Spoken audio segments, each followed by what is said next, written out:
हर रोज एक नई कहानी देखने के लिए चैनल को सब्सक्राइब करें और बेल आइकन को दबाना ना भूलें। मोहनपुर कहकर एक गांव में नित्यानंद नामक एक आदमी अपनी बीवी वर्षा संग रहा करता था। नित्यानंद का गांव में एक ढाबा था, लेकिन उसके ढाबे पर ज्यादा लोग नहीं आते, जिस कारण वो बहुत चिंताग्रस्त रहता।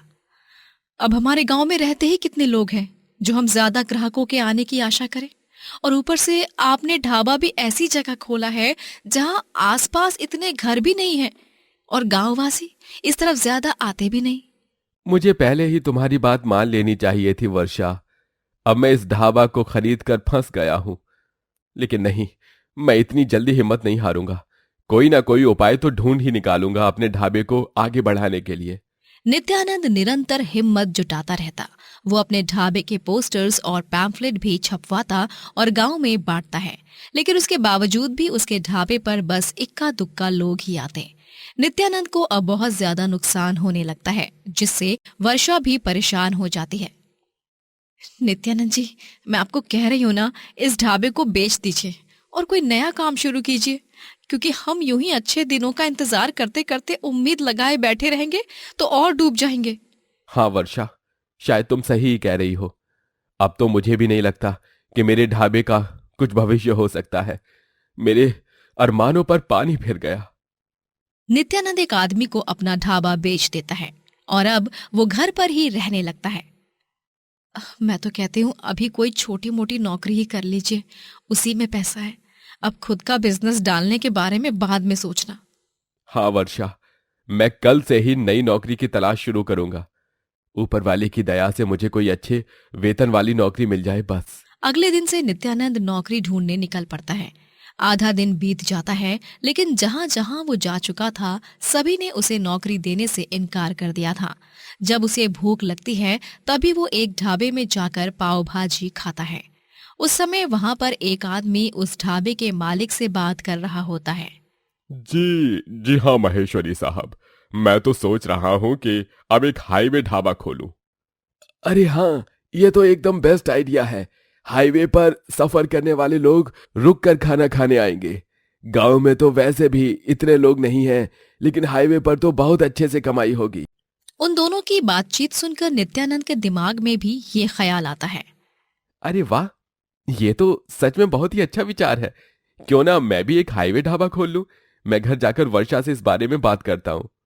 नित्यानंद घर जाकर वर्षा को सारी बात बताता है। तभी अरे हाँ, ये तो मैंने भी नहीं सोचा। हाईवे पर तो हर आधे घंटे में सफर करने वाले रुककर खान पान करते हैं। नित्यानंद जी, हाईवे ढाबा खोलने का ये विचार बहुत ही सही है। चलो ऊपर वाले का नाम लेकर ढाबे की शुरुआत करते हैं। नित्यानंद और वर्षा दोनों ही हाईवे पर ढाबा खोल लेते हैं, जिसका नाम वो देसी तड़का ढाबा रखते हैं। नित्यानंद का हाईवे ढाबा 2 से 3 दिनों में ही अच्छे से चलने लगता है, लेकिन नित्यानंद के आ जाने से उस हाईवे का दूसरा ढाबा जो होता है वो ठीक से नहीं चल पाता। उस ढाबे का मालिक विनोद और उसकी बीवी कजरी दोनों ही नित्यानंद और वर्षा के ढाबे से जलने लगते हैं। जब तक हम इस हाईवे पर अपना ढाबा चलाते थे, तब तक सब खुशहाल मंगल था। लेकिन जब से ये नित्यानंद ढाबे वाला यहाँ आया है, हमारी तो खुशियों पर ही ग्रहण लग गया है। और नहीं तो क्या, लेकिन हम भी हार मानने वालों में से नहीं हैं। अगर वो स्वादिष्ट खाना बना सकती है तो हम भी कोई अनाड़ी थोड़ी हैं। हम भी दिखा देंगे उसे कि हम कितने तगड़े खिलाड़ी हैं। हाँ। हाईवे पर रुककर खाना खाने वाले ग्राहकों को नित्यानंद के ढाबे का खाना ही पसंद आता और वो लोग विनोद के ढाबे में नहीं जाते। विनोद का गुस्सा दिन ब दिन बढ़ते ही जाता है। वहीं नित्यानंद और वर्षा दोनों ही ढाबे की तरक्की से बहुत खुश होते हैं। आखिरकार हमारे अच्छे दिन आ ही गए नित्यानंद जी। अब आप देखना कैसे हमारा ढाबा मशहूर हो जाता है। हाँ वर्षा, मुझे भी बहुत खुशी हो रही है। बस सब कुछ यूं ही रहे। ये देखिए, मैं ये नजर बट्टू लाई हूँ। इसे हम हमारे ढाबे के बाहर लगा देते हैं, ताकि हमारे प्यारे से हाईवे ढाबा को किसी की नजर ना लगे। हाँ हाँ हाँ वर्षा, ये सही रहेगा। अच्छा हुआ जो तुम ये नजर बट्टू ले आई। वर्षा ढाबे के बाहर उस नजर बट्टू को लगा देती है। वहीं विनोद और कजरी ये सब देख रहे होते हैं और उनका पारा और भी हाई होता जाता है। ये दोनों तो हमारे रास्ते का कंकड़ बन चुके हैं। अब हम इन्हें यहाँ से कैसे भगाएं? कजरी, चिंता मत करो विनोद जी, मेरे दिमाग में एक शानदार आइडिया आया है जिससे ये दोनों 100% यहाँ से भाग जाएंगे, और वो भी खुद की मर्जी से। क्या क्या बात कर रही हो? लेकिन ये सब मुमकिन कैसे होगा कजरी? ये दोनों तो चुंबक की तरह चिपक चुके हैं यहाँ डेरा जमा कर। सुनिए, रात में जब ये दोनों ढाबे को बंद करने जाएंगे तभी मैं एक भोंपू में भूतिया आवाज निकाल कर इन्हें डराऊंगी और धमकाऊंगी, जिससे इनको सब सच ही लगेगा और फिर ये दोनों सच में ये जगह छोड़कर चले जाएंगे। अरे वाह कजरी, ये तो बहुत ही सॉलिड आइडिया है, ये तो पक्का काम करेगा। रात में जब नित्यानंद और वर्षा दोनों ही ढाबे को बंद करने जा रहे होते हैं तब अचानक से ढाबे की लाइट्स बंद चालू होने लगती हैं और उन्हें पायल की छन छन आवाज भी सुनाई देती है। दोनों घबरा जाते हैं। ये आवाज कहाँ से आ रही है नित्यानंद जी? और ये लाइट्स, इन्हें क्या हो रहा है? अरे मुझे भी नहीं समझ आ रहा है वर्षा कि आखिर ये सब किसका संकेत है। कजरी भोपू से डरावनी आवाज निकालती है। क्यों, बहुत अच्छा लग रहा है इस ढाबे में, लेकिन तुम लोगों को नहीं पता कि ये हाईवे मेरा है। मैं एक हाईवे वाली चुड़ैल हूँ। नहीं। और अगर कल रात से पहले तुम दोनों अपने इस मनहूस ढाबे को बंद करके यहाँ से नहीं गए तो मैं तुम दोनों को जिंदा नहीं छोड़ूंगी। समझ गए तुम दोनों, मूर्ख कहीं के। विनोद गुलेल से कंकड़ की गोली चलाता है और उसका निशाना सीधे ढाबे के नजर बट्टू पर लगता है, जो टूट जाता है और उसके टुकड़े टुकड़े हो जाते हैं। नहीं, हमारा नजर बट्टू भी टूट गया। मतलब ये सब हकीकत में हो रहा है। ओह, हाँ चुड़ैल जी, हम यहाँ से चले जाएंगे। हमें माफ कर दो, हमसे भूल हो गई जो आपके हाईवे पर ढाबा खोल दिया हमने। हाँ चुड़ैल जी, हम कल सुबह ही ढाबा बंद कर देंगे, लेकिन अभी के लिए हमें बख्श दो। ठीक है। डर के मारे नित्यानंद और वर्षा दोनों ही सुबह सवेरे अपने ढाबे का सारा सामान एक ट्रक में भरकर उसे खाली करते हैं। नित्यानंद बहुत भावुक हो जाता है। एक इसी ढाबे से आस थी, लेकिन अब वो भी नहीं रहेगी। जी आप ज्यादा मत सोचिए, ढाबे को यहाँ चालू रखेंगे तो वो हाईवे वाली चुड़ैल हमें मार डालेगी, इसीलिए हमें यहाँ से जाना ही होगा। दिल पर पत्थर रखकर नित्यानंद और वर्षा वहां से जाने लगते हैं, लेकिन तभी अचानक से नित्यानंद रुक जाता है और बोलता है। एक मिनट वर्षा, अगर उस चुड़ैल ने हमें अपना ढाबा बंद करने की वार्निंग दी है तो जाहिर सी बात है उसने हमारे बगल वाले ढाबे वाले को भी ये वार्निंग दी होगी। चलो अभी जाकर पता करते हैं आखिर माजरा क्या है। लेकिन नित्यानंद जी, नित्यानंद वर्षा का हाथ पकड़कर उसके साथ विनोद के ढाबे के पास जाता है। तभी वो विनोद और उसकी बीवी कजरी की बातें सुन लेता है। क्या डरावनी आवाज निकाली कल रात को तुमने कजरी, तुम तो कलाकार निकली। आखिरकार वो दोनों ढाबा बंद करके चले ही गए। कजरी का प्लान फ्लॉप हो जाए, ऐसा हो नहीं सकता। सच्चाई जानकर वर्षा और नित्यानंद के होश उड़ चुके थे। अच्छा, तो ये तुम दोनों की सोची समझी चाल थी। बहुत खूब। हाँ, तुम दोनों को क्या लगा हम डर जाएंगे? अब एक बात कान खोलकर सुन ले विनोद के बच्चे, अब चाहे सच की चुड़ैल भी क्यों ना आ जाए, मैं अपने हाईवे ढाबे को बंद नहीं करूंगा। तुम दोनों को जो उखाड़ना है उखाड़ लो, चलो जी यहाँ से, डरपोक कमजोर लोग। विनोद और कजरी की बोलती बंद पड़ जाती है और वर्षा और नित्यानंद वहां से पूरे टशन के साथ निकलते हैं और फिर से अपना हाईवे ढाबा खोलते हैं। उसके जरिए खूब सारे पैसे कमाते हैं और सुखी जीवन जीते हैं। होरी खेले रघुवीरा अवध में, होरी खेले रघुवीरा, होली है। होली का पावन पर्व आने ही वाला था। उससे पहले ही प्रीतमपुरा के गांववासी बड़ी ही उत्सुकता के साथ होली का इंतजार कर रहे थे और होली के पहले ही इस त्योहार को मनाने लगे थे।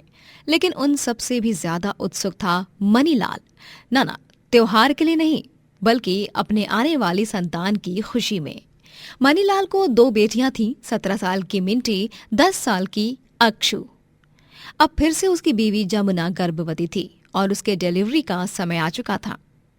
मनीलाल हॉस्पिटल रूम के बाहर बेसब्र होकर खड़ा था। इस बार तो मुझे बेटा ही चाहिए, फिर चाहे कुछ भी हो जाए, अगर मुझे बेटा हुआ तो इस साल की होली और भी यादगार और शानदार होगी। मैं जानता हूं जमुना एक बेटे को ही जन्म देगी। पंडित जी ने भी यही कहा था। इन दोनों मनहूस बेटियों से ज्यादा मैं अपने आने वाले बेटे को प्यार करूंगा। मनीलाल अपनी दोनों बेटियों से इतना प्यार नहीं करता था और हमेशा उन्हें बुरा भला ही कहता। समय बीत जाता है और जमुना को एक प्यारी सी बेटी पैदा होती है। बेटी पैदा होते ही मनीलाल की सारी उम्मीदें चकनाचूर हो जाती हैं और उसका गुस्सा 7वें आसमान पर चला जाता है। वो जमुना और अपनी तीनों बेटियों को घर से बाहर निकाल देता है। जी आप ये क्या कर रहे हैं? मैं इस अवस्था में मिंटी, अक्षु और छुटकी को लेकर कहाँ जाऊंगी? जी अब ये सब मेरे हाथ में तो नहीं है ना कि बेटा हो या बेटी, और चाहे ये बेटा हो या बेटी है तो ये हमारी ही संतान ना। बापू, हमें इस तरह घर से बाहर मत निकालिए। हाँ बापू, हम जाकर कहाँ जाएंगे? चुप हो जाओ तुम लोग। अरे पनौती कहीं की, 2 पनौती पहले ही दे चुकी है तू मुझे, अब एक और दे दी। ये मैं कैसे सहन करूं? तू मुझे बेटा नहीं दे पाई, अब निकल जा मेरे घर से और दोबारा अपनी मनहूसियत भरी शक्ल मेरे सामने मत लाना। वहां तू और तेरी तीनों बेटियां जिए या मरे, इससे मुझे रत्ती भर भी फर्क नहीं पड़ता। मनीलाल उन लोगों को धक्का मारकर घर से बाहर निकाल देता है। तभी एक लाल पेंट का डिब्बा नीचे गिर जाता है और उस पर जमुना पैर दे देती है और उन्हीं पैरों से उल्टे पांव के छापे लगाते हुए वो मनीलाल के घर के गेट से बाहर जाती है। पड़ोसी बंसी चाचा मनीलाल को चिल्लाते हैं, अरे मनीलाल, ये देख कितना बड़ा पाप कर रहा है तू। तेरे घर की लक्ष्मी के उल्टे पांव के छापे उठ गए हैं। अब लक्ष्मी कभी तेरे द्वार पर नहीं आएगी। अबे ओ बुद्धू, तू शांत बैठ। माई, माई, अब हम कहाँ जाएंगे? हमारे पास तो कुछ पैसे भी नहीं है माई। पता नहीं अक्षु बिटिया, भगवान किस बात की सजा दे रहा है हमें। एक लड़की पैदा होना लक्ष्मी का प्रतीक होता है, लेकिन तेरे बापू वो कभी समझ ही नहीं पाए। जमुना और उसकी बेटियां सड़क पर ही रहती हैं, रात भर खुले में ही सोती हैं। अगले दिन बड़ी बेटी मिंटी और मझली बेटी अक्षु दोनों बहनें मिलकर घास और भूसा एकत्रित करके एक छोटी सी झोपड़ी तैयार करते हैं और फिर वो लोग उस झोपड़ी में रहने लगते हैं। सूखी लकड़ियों को बीनकर एक चूल्हा भी तैयार करते हैं। माई, ये देखो, ये मैंने मेरे पास 5 रुपए थे ना, उसका बिस्कुट लिया है और पास के तबेले से दूध निकाल कर लाई है। इसे चूल्हे पर गर्म करती हूँ, तनिक थोड़ी सी भूख तो मिटेगी ना हमारी। हाँ मिंटी बिटिया, बिल्कुल सही किया तूने। उनके खाने के लाले तो पड़ते हैं, लेकिन शाम को मिंटी और अक्षु पास के शिव मंदिर में जाकर वहाँ मिल रहा भोजन प्रसाद ले आती हैं और वो लोग उसी को खा लेते हैं। अपना जीवन यापन करने के लिए मिंटी नौकरी की तलाश करती है, लेकिन सुबह से रात तक गांव के हर एक जगह जाकर काम ढूंढने पर भी उसे काम नहीं मिलता। क्या हुआ मिंटी बिटिया, नौकरी मिली? नहीं माई, नहीं मिली। मैंने गांव के हर एक जगह जाकर तलाशी की, लेकिन नहीं मिली। मुझे बहुत चिंता सता रही है। हम तीनों तो अपना गुजारा किसी भी हाल में कर लेंगे, लेकिन छुटकी, इन सब में बेचारी नन्ही छुटकी को ये सब सहना पड़ रहा है। तभी अक्षु एक सुझाव देती है, क्यों ना हम होली के रंग और पिचकारी बेचें? 2 दिन में होली है और पूरे बाजार में सभी होली का सामान ही बेच रहे हैं, उतनी ही कमाई हो जाएगी हमारी।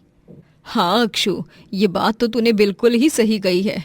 मिंटी, जाकर बंसी चाचा से कुछ पैसे उधार ले और होली के रंग, गुलाल और पिचकारियां खरीद ला। लेकिन बंसी चाचा ने हमेशा मुझे अपनी बेटी की तरह ही माना है। मुझे उन पर पूरा विश्वास है, वो हमें पैसों की मदद जरूर करेंगे। मिंटी बंसी चाचा से कुछ पैसे उधार लेकर होली का सामान खरीदती है और जमुना छुटकी को गोद में लिए अक्षु और मिंटी के साथ बाजार की सड़क पर बैठकर होली का सामान बेचते हैं। होली है भाई, होली है, बुरा न मानो, होली है। आइए आइए, शुद्ध और बिना मिलावट के रंग, गुलाल, अबीर और पिचकारियाँ एकदम रीजनेबल दाम में। आइए आइए। वो लोग घंटों तक चिल्लाते रहते हैं, लेकिन उनका होली का सामान खरीदने के लिए कोई भी नहीं आता। वो लोग बहुत निराश हो जाते हैं। हम तो इसमें भी असफल हो रहे हैं। सभी गांव वाले सड़क के नहीं बल्कि दुकानों के सामान खरीद रहे हैं। अब हम क्या करेंगे? तभी मिंटी पास के कुएं से पानी लाने जाती है। तभी उसे 2 गुंडे अगवा करके अपनी वैन में बैठाकर वहां से जाने लगते हैं। ये देखकर जमुना घबरा जाती है और वो तुरंत छुटकी को अक्षु के पास थमाकर उस वैन के पीछे भागने लगती है। रुक जाओ! अरे रुक जाओ! मेरी बेटी को छोड़ दो! मिंटी! मिंटी मेरी बच्ची! भागते भागते जमुना का एक गाड़ी से टकराकर एक्सीडेंट हो जाता है और वो दूर जाकर गिर पड़ती है। अक्षु जब उसके पास पहुंचती है तो वो देखती है कि उसकी माँ खून से लथपथ सड़क पर लेटी हुई थी। माई! माई!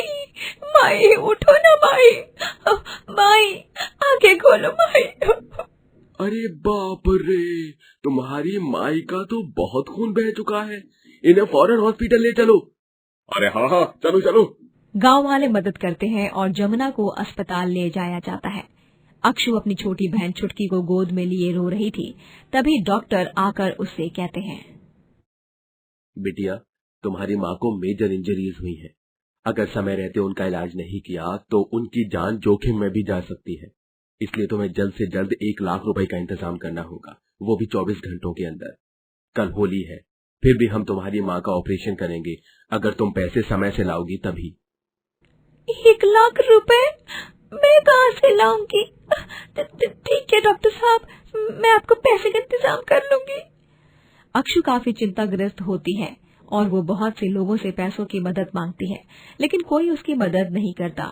बंसी चाचा के पास भी इतने पैसे नहीं होते, लेकिन समय कम था, इसीलिए अक्षु छुटकी को गोद में उठाकर सड़क पर भीख मांगने लगती है। लेकिन भीख के पैसों से भी कुछ नहीं होता और अगले दिन जमुना की मृत्यु हो जाती है। जहां हर तरफ खुशियों का माहौल था और सभी रंगों के साथ होली खेल रहे होते हैं, वहीं बेचारी अक्षु छुटकी को कंधे पर बांधकर रेहड़ी पर अपनी माँ की लाश को रखकर शमशान घाट की ओर जा रही होती है। ये क्या हो गया चुटकी? माई चली गई, माई नहीं रही, दीदी भी नहीं है हमारे साथ। अब हम क्या करेंगे चुटकी? माई, माई उठ जाओ ना माई, हमें छोड़कर मत जाओ। तभी बीच रास्ते में ही एक फरिश्ता आसमान से उड़ते हुए जमीन पर रुकता है और वो जमुना के माथे पर हाथ रखता है। तभी जमुना अपनी आंखें खोल देती है। तुम तीनों के साथ अन्याय हुआ है, और सबसे ज्यादा तो इस नन्ही जान के साथ। मैं देवलोक से आया हूँ। तभी मिंटी भी वहाँ पर प्रकट हो जाती है।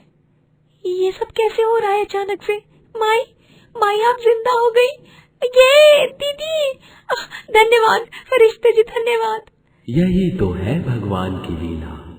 तुम चारों के लिए ये धरती लोक एक सुरक्षित जगह नहीं है, इसलिए मैंने फैसला लिया है कि अब तुम चारों चांद पर जाकर हमेशा हमेशा के लिए वहीं बस जाओ। तीनों ही फरिश्ते को हाथ जोड़कर प्रणाम करके धन्यवाद कहते हैं और वहां पर एक जादुई यान आता है जिसमें सवार होकर वो चारों चांद पर जाते हैं और वहां पर होली मनाते हैं और सारी उम्र वहीं पर एक खुशहाल जीवन व्यतीत करते हैं। दोस्तों, अगर आपको ये कहानी पसंद आई तो लाइक करें, शेयर करें और कमेंट करके बताएं कि कहानी में आपको सबसे अच्छा क्या लगा।